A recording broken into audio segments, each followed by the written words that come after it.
Amanya gange nze mukyala Robina Naggayi Gafabusa nga nkolera wano ku Naro nenga ndi best Mukono MUZARDI. Nkolanga senior research technician on vegetable production and urban farming. Twagala kututwala ku nnimiro eno, kiki ekiri wano? Kati ennimiro eno nga bw'ogiraba twagiseetinga, twagiteekawo abalimi bajje bayige era balabe, ng'okusinga balaba nti ne bw'oba owafunda ekizibu kye tulina mu Central Region MUZARDI gyekola emirimu gyayo, ffenna ettaka litufuukidde ettaka ttono, abaana tuzaala naye ettaka teryeyongera ku kweyongerako lye twali tulina lye twongera ne tuligabanyaamu. Kati osangayo omuntu ng'alina kapuloti ka 5 ku 5 naye n'obuuza nti tolibeerako kyolima. Enva zino z'olaba zirina bye zikola by'amaanyi mu mubiri gwaffe. Okulima kwa buli omu asobola ozirima, ate zituyamba n'ewaka nti ziraga byute waka n'ekyokubiri. N'abaana ne tubayigiriza okukola, bw'oba oyagala n'otundako. Naye nga wano bw'olaba tulina ennimiro za njawulo, ennimiro enfunda ze twandifunye urban technologies. Nga bw'olaba wano buli lw'otandika ennimiro zino fuba okulaba nti olina ettaka eddungi. Ettaka eddungi bw'oliza ku bbali noonyaayo manyiwoovu avunze oba nakavundira. Ekyokusatu kye tuteekamu ekyo tuteekamu olusennyente, kuba olusennyente buli omu alulina ewaka. Twatandika n'omusenyu naye omusenyu twazuula nti ate expensive y'amaanyi, naye nga ebintu ebyo ebisatu bye bitukolera media mwe tulimira ne tumala nti buli lw'oba okozesa katugati okozeseza wheelbarrow 3 ez'ettaka eddungi lyetwandiyise lomusoyo, ettaka lino ery'okungulu, teekamu maniwa wheelbarrow emu, oteekemu ne olusennyente wheelbarrow emu, omale omikisinge, otabule, then ojjuze tekinologi gy'oyagala yonna okukozesa. Then ekyokubiri, buli lw'obeera ng'oyagala okukola urban farming eno nga bw'eŋŋambye, beerako nti njagala ekifo kyange okukikolamu ka byute kinyirire. Oleme kikola byute na bimuli, naye byute ogize mu vegetable ng'olima, abaana bafune nutrients ez'ewaka, balye emmere, bakuume n'ewaka okuba nti bali bbizo. Ekyokusatu, ennimiro w'oba ogitadde, amazzi gateekwa okuba nga gali kumpi okuggyako ng'abaana banaasobola okugasonga. Ebintu bino byagala okunywa. Ekyokuna, kuuma amagezi gaffe ag'obulimi. Nga bw'olaba bannaffe abalunda nti bakuuma ag'obulunzi, naffe abantu naffe ne tukuuma agaffe, kubanga n'ebimera biringa bantu. Bagamba nti ekintu kino kiteeke ku space bwekiti, kirime mu rows mu layini, ago amateeka gakuumibwe, olabe ng'ebintu byo bivaamu bulungi. Tugende maaso nnimiro ku nnimiro. Kati nga bw'olaba ennimiro eno esooka wano twalima nakati waffe, omulaba bwanyirira, tumulima ku raised bed. Oyinza okukola akanimiro katono bwe kati emmanjuuyo n'okola akabibiro ko nga bw'okalaba, okuva ku layini okutuuka ku layini tukola fuuti emu. Kati buli lw'oba ogipima, teeka akagwa ku nsonda ne ku nsonda, omale akagwa we kayise wansi waako okoleyo akajegere, oba gye twandiyise drill oba ke twandiyise kacyano. Kati ekyo bwe kiggwa, leeta maniwa gwe nagambye, omuyiwe mu kyano omwo mwokka. Buli lw'onoomumaasa kwonna kijja kuba kitegeeza nti ogezaako okugimusa n'omuddo nagwo guveeyo nga gw'amaanyi. Naye teeka mweyo layini. Olunaamala okuteeka mu layini, ddira ensigo yaffe, ensigo ya nakati oba enva zino endiirwa eba ntini nnyo. tetutera gisimba nga tetugitaddeemu kintu kirala kubanga buli lwogisimba yokka era eyiwa ekivumbo buli lwogenda okusimba kati tuddira nti bw'oba onookozesa katugambe nga kiro emu ey'ensigo teekamu kiro 3 ez'amaniwa osooka obimikisinge obitabule then oyiwe maniwa oyo ajja ziyamba bw'onooba oyiwa zijja kwekolera amabanga gaazo naye ng'okuva ku layini okutuuka ku layini buli lw'omala oziteekako leeta akataka katono oba maniwa oli gwe watadde mu ki bw'oba oyongera okubikkako fuba okulaba nti ensigo eno togikkatira ttaka then olumala nga obiweerawo amazzi ge naggambye kati oluvannyuma lwe wiiki emu nakati bugga oba jjobyo byonna biba bivaayo bulungi nga bimeze kati oluvannyuma lw'ennaku 21 ebugga oba ejjobyo oba okungula naye nakati yatwala ennaku 45 n'otandika okulyako kati tulinawo wano ennimiro yaffe endala yo erimu banzungu wano olaba twasimba eno bagiyita food tower eri mu round form tulina food tower eri mu round ne tubeera ne food tower eri vertical kati eno eri round olaba twagiteekamu ebintu 3 ekintu ekyosimba mukyesagambye okusooka nti buli lwoba ng'oli ogenda okulima ensigo kintu ky'amaanyi fuba okulaba nti onoonya ensigo gye twandise quality seed kati zino ensigo zaffe oziraba tuzijja mu Holland Green Tech zibala bulungi wano eno ennimiro twagiteekako enva za mirundi 3 brokoli ono abantu abasinga bamwagala omulaba bwanyirira era maniwa yamunyiriza okutuuka wano tulinawo ennyaanya ogiraba etandise okumulisa mu myezi 2 etandise okuleeta ekimuli naye ekimuli kiraga nti ennyaanya ejja kubeerako y'amaanyi eri tuyinayo beetroot abantu bangi banoonya omusaayi nabagenda ku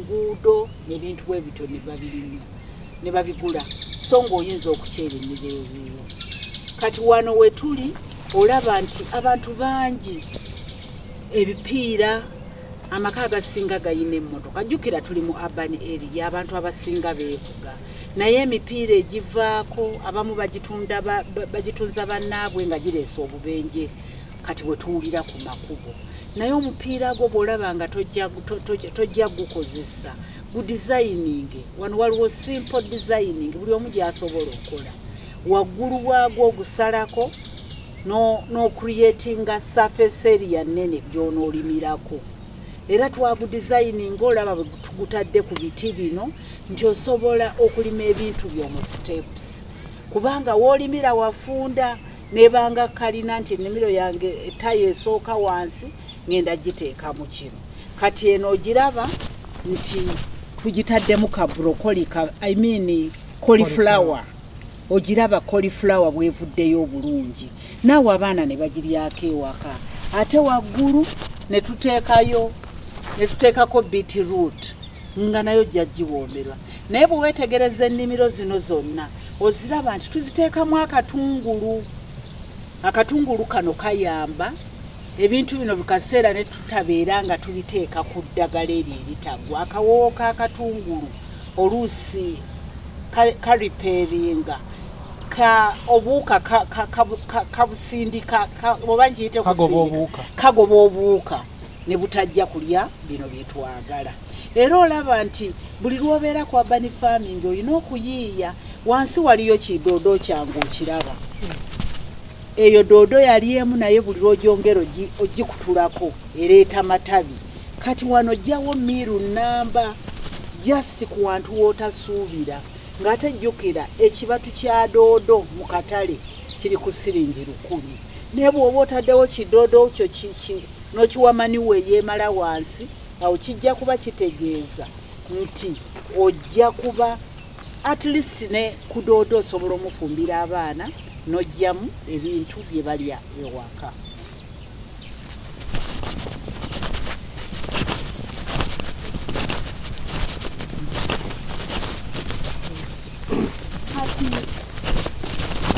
Nga bwe nkugambye nti urban farming tulina abaana abakulidde mu era ey'omulembe.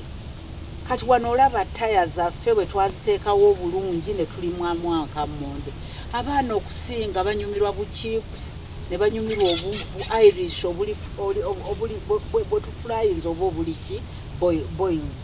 Kati olaba wano tigwo harvestinga wano at least ojjayo akabbo k'akammonde n'okalya ewaka.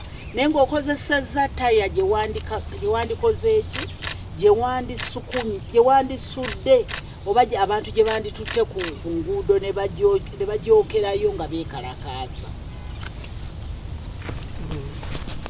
Wano we tugenda okulaba eno tugiyita saka garden.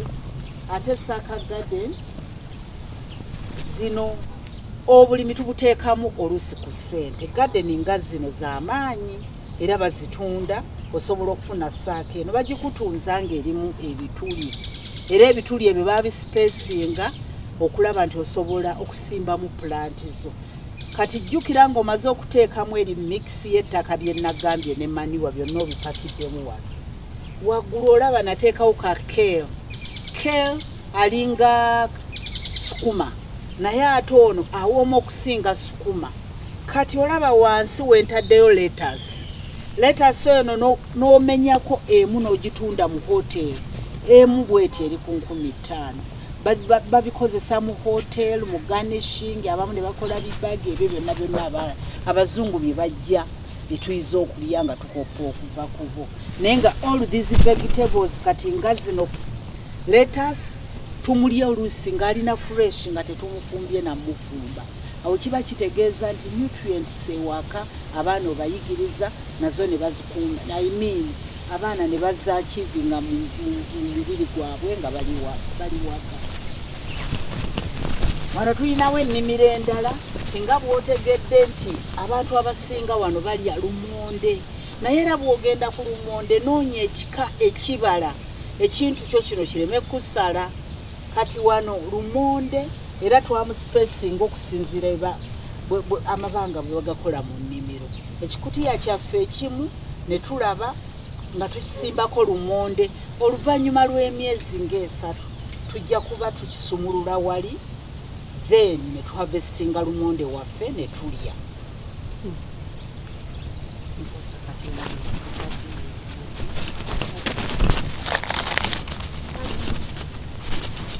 Kati wano tulinawo different sacks nga naawe bw'olaba. Sacks zino z'olaba tuzoonoona ewaka. Abantu bagula obuwunga, abalala bagula sementi, naye obukutiya bwabo ne busuulibwa. Kano katukutiya okalaba ka 10 ne kaliko obutungulu 30. Kuddira biri bye nagambye okutabula n'obipakira n'okeepinga spacing gye bayogera mu bulimi nti okuva ku line okutuuka ku line tubeerako ne 15 cm, naye okuva ku plant okutuuka ku plant ne tubeerawo 5 cm. N'osimba n'olaba nti at least one time ojja ku harvesting obutungulu okuva wano. Era nakino okiraba bwe nakigalamiza nti eno waliyo kale abasinga omwetaaga. Naye mu makati neteekamu akatungulu ti buli lwe naasala kale ono nja kusaliramu akatungulu ndye empoomerwe. Waliwo kyasendeseewo balugu.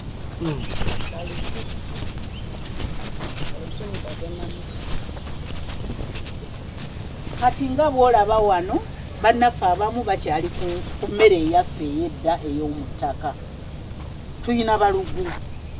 Abamu abaakulira e Masaka balugu gwe twanyweranga ku kyayi oluusi yabanga ng'emmere naye kati oluusi takyalabika. Naye oyinza okufuna ekisawo kyo kino ekisawo kya kilo 5. Ne waliwo ate balugu omunene gw'osobola okulimira mu kilo 10. Kubajjukira omulandira gwakyo guba gukka era buli oba omusimba mu kisawo omusimba waggulu ng'amaze okuleeta omutuusi gwayo.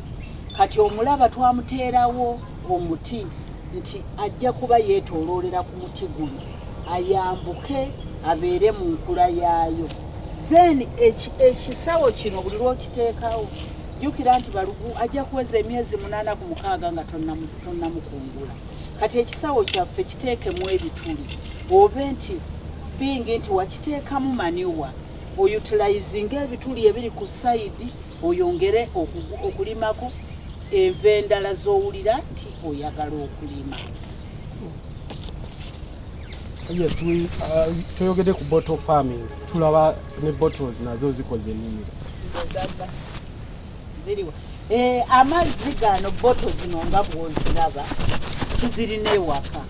Tulina bottle entono tuzitero zeeyambisa mu irrigation naye oluvannyuma n'okozesa yowa design gy'olaba nti eneeyitamu eneenyumira ewaka. Wano ziraba nga tuziyita hanging bottles. Nti oluusi ku ttaka tuvaayo waba tewamala naye emiti egiriwo n'ohangingako ennimiro zaffe. Ndowooza olaba eno twagiteekamu ebituli 3 tujja kufuna keelu 3. Keelu zino 3 buli lw'oziharvestinga 1 meal oziharvestinga nezikola ki ne ziddamu ne zireeta ebikoola ebirala. Era bw'ova ku ezo nawali tulinayo hanging garden endala zino z'olaba kyoyinza okwongeramu ssente n'ofuna akalimiro konga kano nti gojja kulimako plants z'olaba ng'olaba oba oli ku balcony toyina w'osobola kulimirira ddala naye n'ofuna akantu nga kano ne bakakudizayiningira n'owanikako plants zo n'oziharvestingira awo nga ziringa ebimuli ewaka. Kati bw'ogenda ku box garden eno nga bw'ogiraba box garden eno okuba n'olaba nti togituuza wansi ate bw'ogikola omakinga sure nti wansi olekayo ebituli. Kati nze wansi nateekayo akatimba akagumu kati n'ojjuzaamu ettaka naye eno ku sayidi okubirayo akaveera wa boxi emala n'ekola ki n'evundu olw'amazzi amangi. Kati bw'omala okuyiwamu n'osimba plant n'oyagala. Eno boxi gy'olaba erimu ennyaanya mwenda n'ebeeramu n'akatungulu kaffe. Wano twakozesa akatungulu ke bayita liiki tebali ebikoola. Akatungulu ojja kubeera ng'oharvestinga at the same time n'ennyaanya ogiraba bwetandise okumulisa naye omale oggyeko ennyaanya.